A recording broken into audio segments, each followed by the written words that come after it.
After a false showbiz start or two, Patti Murin has hit a Broadway high playing Anna in the hit musical Frozen. The talented actress has also earned a reputation for her raw honesty on social media, sharing intimate details about her journey and current state of mind.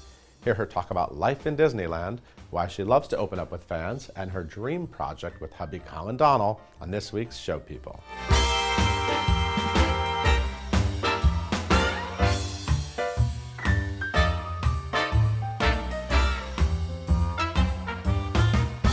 Literally, Patti Murin is here. Literally, I am literally here. How are you? I'm good. How are you? I'm great. Thank you for having me. Of course. How's life on the Broadway in a big, fancy hit? That's a nice new feeling, isn't it? It is a nice new feeling because I've never done a show for quite this long before. Right. Xanadu was a year and a half, but we were lived in constant fear of closing. Yeah. So you know every week would expect the notice, so it was more of like an anxious thing. And Liz Jones obviously didn't last terribly long. Right. So this is it's a great feeling. You can actually put things in your dressing room. Mm-hmm. You can invite people to see the show months down the line. Right, like you know what you're doing next week. Come in early 2019. I'll be there. Exactly. Yeah. So Yeah. It's nice. It is. It's sort of like you're like, oh, all right, I can make life plans. Congratulations, you deserve it. Thank you. So does it give you a sort of a sense of ease about your life and your career? Does it Yeah. permeate in other ways? It's very rare that we know what we're going to be doing a year later or Yeah. 6 months later even. And right now I'm, in Frozen, and my husband is on the show Chicago Med for NBC, which is a Dick Wolf show. So Yeah. I always say, we will never have this kind of job security in this industry ever again. To be on a Dick Wolf TV show and in a Disney musical that's doing fabulously well. So we're trying to really live that life of okay, well, we're, Or maybe where we this is live. just how it's going to be forever. That would be lovely. That would be lovely. But, But you're a realist. yeah, we'll operate in the assumption that we're just very blessed right now. So how is Anna? People love her. Yeah. You are fantastic in the show. Thank you. And I remember when I first saw it, I was amazed at how meaty it felt. And I was kind of worried that it would feel too lightweight or that there wouldn't be enough to chew on. But you're chewing on a lot. Yeah. Not scenery. You're chewing on a lot of great character stuff. I try not to chew on the scenery. That's not what Sometimes, I meant. I mean, it's a full meal, this role. Yeah, it is, because honestly, she starts out as sort of a very idealistic sort of, you could call her a naive, Yeah. silly, unexperienced Princess girl. Yeah, and even in the movie, the themes are it's not just sisterhood and true love. It's Yeah. it's family, it's connection, and it's survival, and are we better together or apart? And they really took those themes and really dug deep with them, I think, in the show. What do you remember about your first audition for this? Because you actually, when you first went in for it, it was a different director. It was years ago. Yeah. It was sort of an earlier version. Yep. Did you know immediately you got it? And what was that like? It was 2.5 years ago. We did a 2-week reading first with Right. just music stands and microphones. It was top secret. It was you're yeah. doing a Frozen musical. I remember that. But we still had to audition and do the whole mix and match thing where they would mix Anna's and Elsa's together and stuff. And Alex Timbers was the director. I had worked Yeah. with him in Shakespeare in the Park and loved him. And Bobby and Kristen I had never worked with before, but they had said to me about a year and a half earlier, they were like, we want to work with you. And I was like, okay. That's all right. nice. So it was nice walking They in just and came being up to you and this said, is- hi, I'm Bobby Lopez. I'm an EGOT. Well, we maybe knew, he wasn't each yet. other peripherally, and we were at a wedding actually. We were Oh. at Ryan Yusufer's wedding, who's our music director.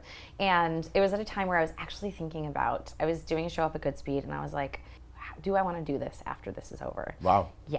I want to say it's the first and only time I've ever been in that. I was just sort of just kind of having a moment of The ups and downs realistic. were- Yep. And I was working, so it wasn't like I was unemployed, but. And I went to the wedding during rehearsal, and they were like, oh my gosh, we want to work with you. And I was like, well, I guess I can't quit the business if Bobby and Kristen Lopez want to work with me. And now it's like, well, that's where we are now. So it felt like kind of a perfect storm, because I did love the character. And as soon as I saw the movie when it came out, I was like, oh, I know who that girl is. Because it was a reading, was it more like Alex knew you and asked you to come do it? Or was it a full Audition. Okay. Yep, full audition. We still had the day where there were 6 Annas and 6 Elsas, and we had to go in and read together and whatever. And then I think I got the call the next day that I had gotten it. But then after that, it was never definite that I was doing it. Because what actually happens is Alex leaves the project, and then you had to re-audition, correct? The next workshop I did not have to re-audition for. Okay. Michael Grandage, who is the director, he took Okay. over, he's the director. He watched a tape of the reading. And so most of the principals were, a lot of us were brought over from that. After that, we had to re-audition. Okay. So after we had done a 4-week workshop with Michael, he wanted to do his due diligence and make sure that he saw everyone and made sure, like for himself, of course. Yeah, so I That's tough. yeah. I don't know how you guys do it. You guys meaning all these great actors who I love. Yeah. I don't know how those things happen. But it's not, you just have to, I say, as soon as you accept that nothing about this business is fair, the better off you'll be. Because you can sit there and be like, well, it's not fair, it's not fair. It's like, but it is fair that he gets to go out and do his own work and as a director. And it is fair that he gets to say, I do want to see who else is out there. Right. I'm sure I wouldn't be as happy if I hadn't gotten it.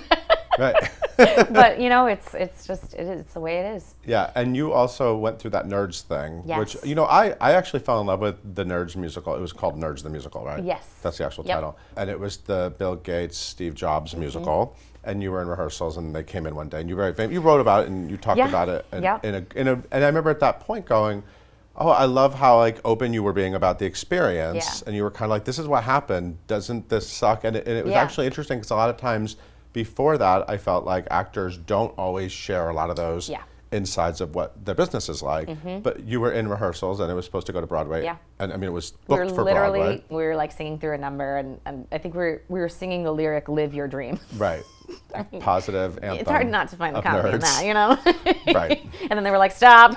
Stop. We're like, it was rough for everybody, but I felt especially bad for the people who were going to be making their Broadway debuts with this, because everyone was so good, and I just wanted everyone to be able to see, I loved it so much, and it was such a good group of people. So, it's still in my bio. It's still in my bio. I know. I love that. Was it say almost Broadway? Almost Broadway nerds. Yep. Yes, because. Yeah. Yeah, and your co-star, you're Lindsay Mendez. Lindsay Mendez, yes. Yep. Who's in there? Rory O'Malley. Yep. Brian Fankart, who's out on the waitress tour. Yeah, truly. You all got wasted, correct? Yeah. Yes. Oh, our interns automatically went out and got just bottles of wine, and I think then we got brown liquor and pizza. Good interns. Yep. They're like, we're gonna take care of you. I mean, that was the only thing we had. Yeah, we cried. We all called our significant others because the news was going to break immediately, But we just kind of leaned on each other, and we went back the next day, and we did a run through for our creative team and just our guests and whatnot, and right. Yeah. And then you let it go. And then we all just went our separate ways. Let it go. So that's the low point. Now you're up here. Yeah. It's funny the way things work out. Yeah. Because I say that if I hadn't, I was supposed to be at the Old Globe doing a show at that point, but I had gotten the call on January 1st of that year that Nerds was coming, so I pulled out of the show at the Old Globe. Okay. If I had been at the show at the Old Globe, I wouldn't have been able to audition for the Frozen reading. Oh. So, See that? If I look at it selfishly, right. there was a reason, that this all kind of happened. Yeah. Yeah. Okay, we're going to talk more with Patti Murin after this quick break. We'll be right back.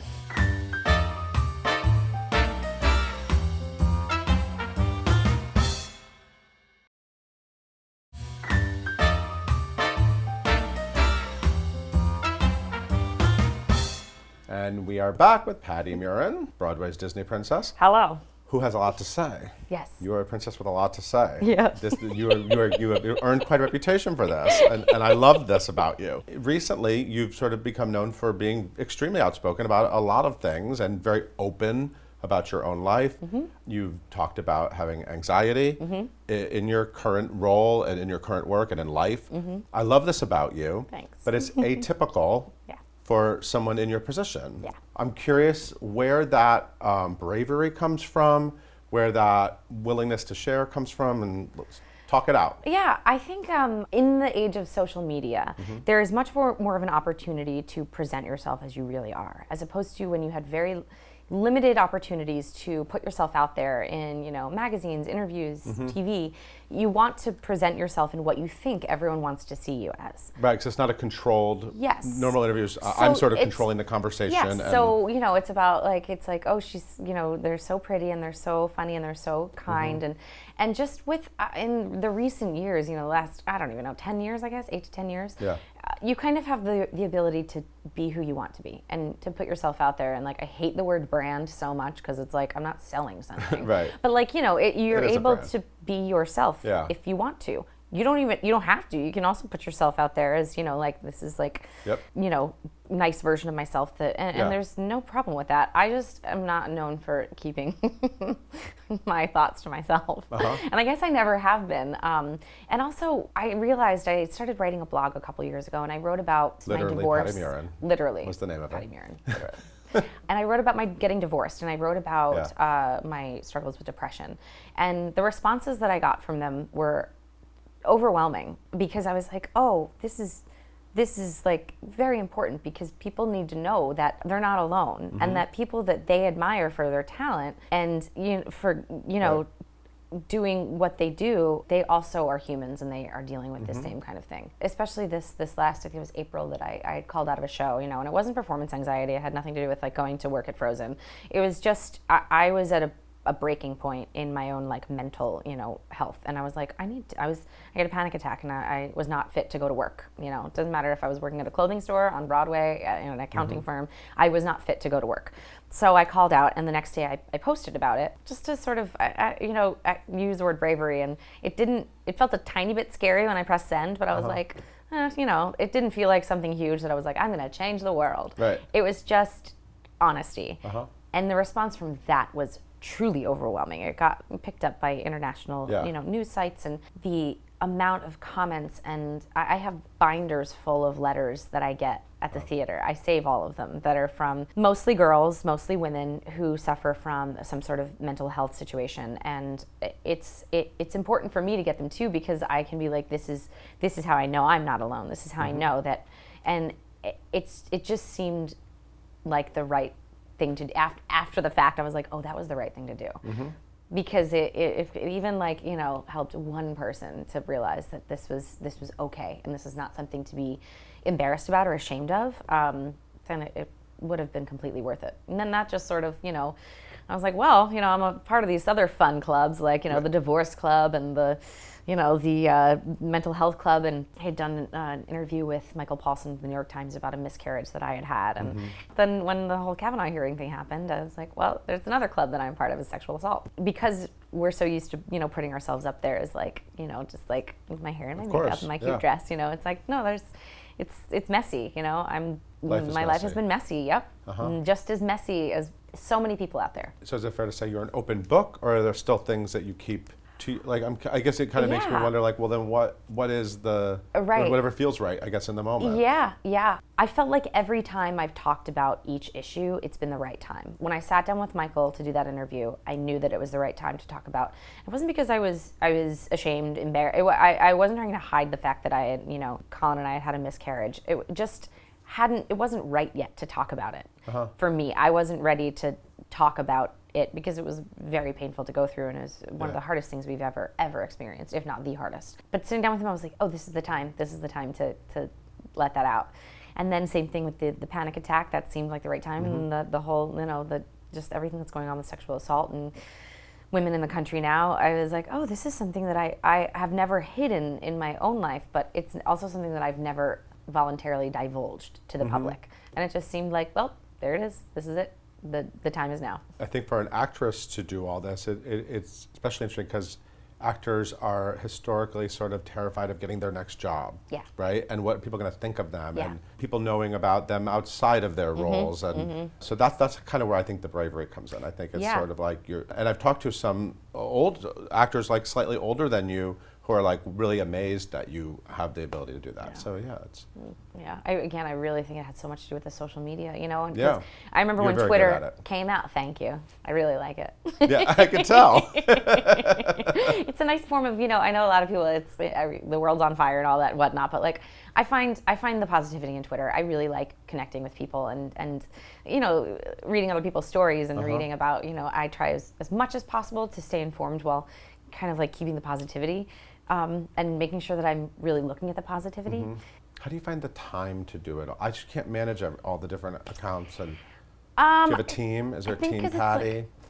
I mean, not when it comes to that, no. Everyone's afraid to be on that team. I think because it's so it's on your phone, so you're just like going somewhere, you're walking to work, you're like, whatever, you're getting your pin curls put in, you're like, oh. Yeah, there are times when I'm like, I've got to shut this down. Like, I kind of go back and forth between tweeting a lot and tweeting not as much. And there's a thought, and you're like, that seems appropriate to put out there in the world, or something, some like strange observation. I'm not so good at Instagram. I do better with the words than the visuals, I think. Okay, but you've put up some great visuals from your past, which I love. So thank you for doing that. And it's also an opportunity to flirt with Chris Evans. Yeah. Correct. On top of everything else. Yep. Yeah, you were married to the very dashing Colin Donnell, but also the Chris Evans thing. And by the way, speaking of Instagram, that photo that you put up with Chris Evans is so brilliant because you just look like the most random fangirl at the stage. Yeah, with my hoodie. Stage door of Lobby. Yeah, and that was the second one I had taken with him because I had met him. I had met him on a Thursday at Sardi's, so I was cute. I knew he was going to be there. I knew that we were going to be introduced, and I was like, okay, this is like just two Broadway stars meeting each other. I was just like, yeah. And he literally met me, and he was like, oh, I should know who you are. My brother, because he doesn't read his Twitter mentions, but his brother. Okay. Well, if he did, he would know. His definitely brother know who Scott you are. was like, are you going to meet Patti or what? And he was like, I don't know what you're talking about. So he had literally just talked to me that morning, and I was like, hello. But he's so lovely and so kind, and my husband has been so good about this, and he's very confident in our relationship, as am I. So and funnily enough, actually, my husband ended up shooting a movie with his brother shortly after. Oh, really? That. Oh, that's funny. Yeah. So his sister came to see the show with her kids, so now we're just like us and the Evans family. We're like that. Okay, I want to talk more about your husband. Enough about Chris Evans. Yeah. Enough. Yeah. Enough. We'll be right back with more Patti Murin.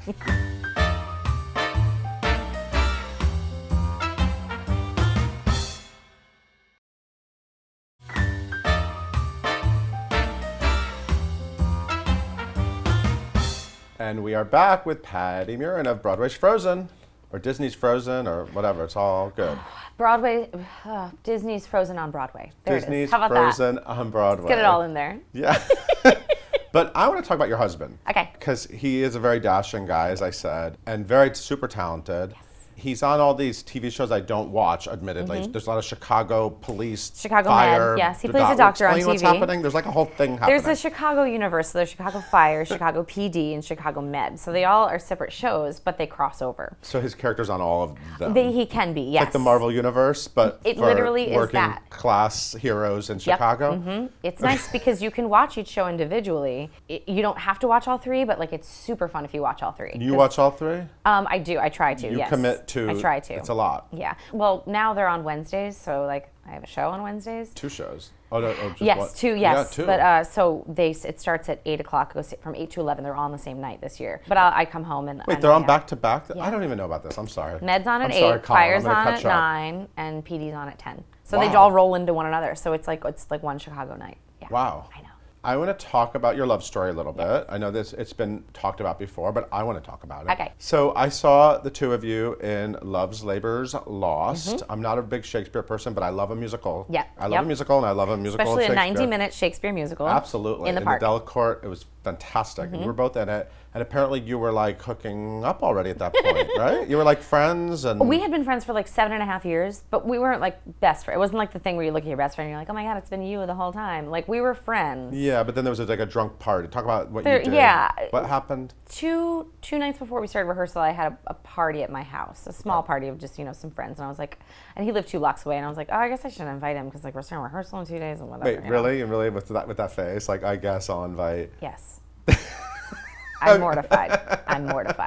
This is why I think I was not ready to see Colin Donnell as Colin Donnell. Got it. Okay. So he came and, we're drinking, whatever, and he was one of the last ones to leave. And I walked out of the elevator and I was like, just kissed him. I was like, yeah, because, I was drunk and he was cute. And I went back inside, my best friend was there and I was like, oh, he's really cute, isn't he? And she was like, yeah. Did he kiss you back? Yes. So you were totally blind to the fact that Colin Donnell was super hot. Yeah. And you were just like, Colin, I'm busy, whatever. Yeah, because we had met when we were babies, I was in Xanadu, he was in Jersey Boys. Okay. We were children. I don't know that he thought I was terribly good looking then either. So, I think it kind of went both ways. Okay. And then we started rehearsal and we both sort of had like a bit of a wall up because I had just come out of a marriage like 4 months earlier and he had just been killed off of his first TV show. So he was, he was like not in a great place of, of happiness. And so we started rehearsal for the show, and we were both kind of like, okay, yeah, I guess we'll like, let's go get some sushi. It's like, because again, we lived 2 blocks away from each other, and it was this kind of convenient, and we liked each other, but it was the exact opposite of every other relationship that I've been in, which I think is why it worked. Because it was like we were both cautious. So we were cautious, and we didn't jump into anything. Okay. Everything was it went very slowly, and we, and we knew each other for so long, so we knew who each other was. So he could look at me and be like, what are you doing? What are you talking about? That's not you, Right.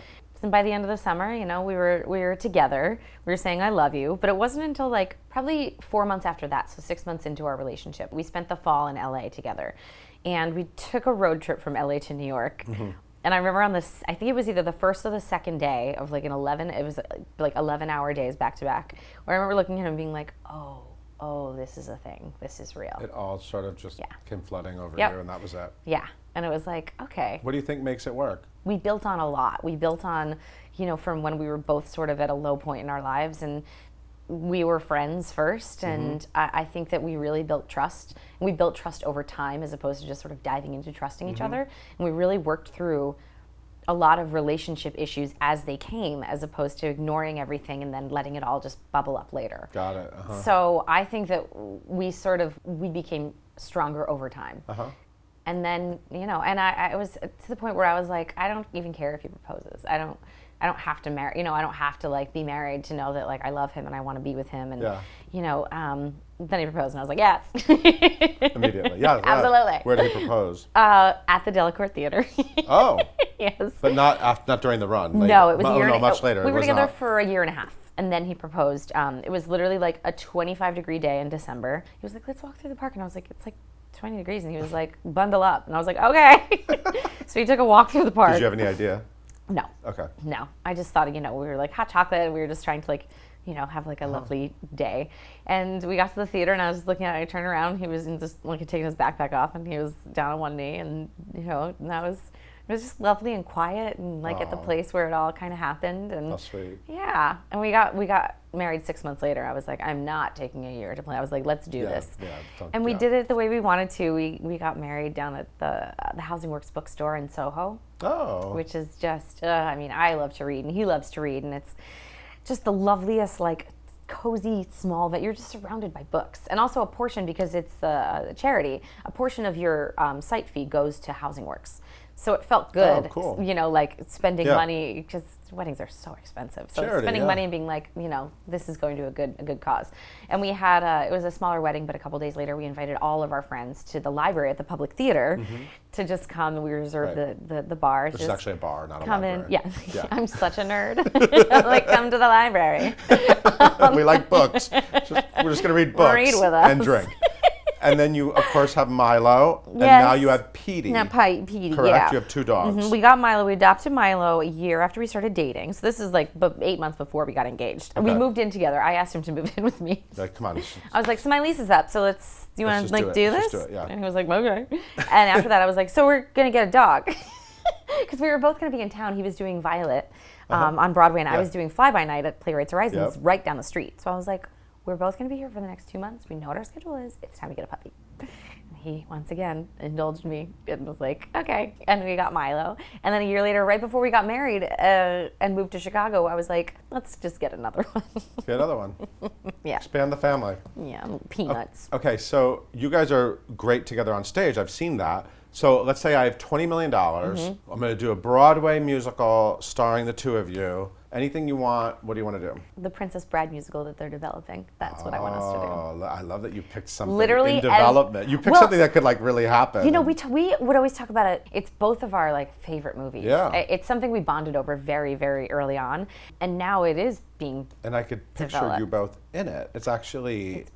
have there been like emails about this or calls or I've reach outs to people? I have writing? shamelessly reached out to the powers that be, and I'm like, hey, so what about that?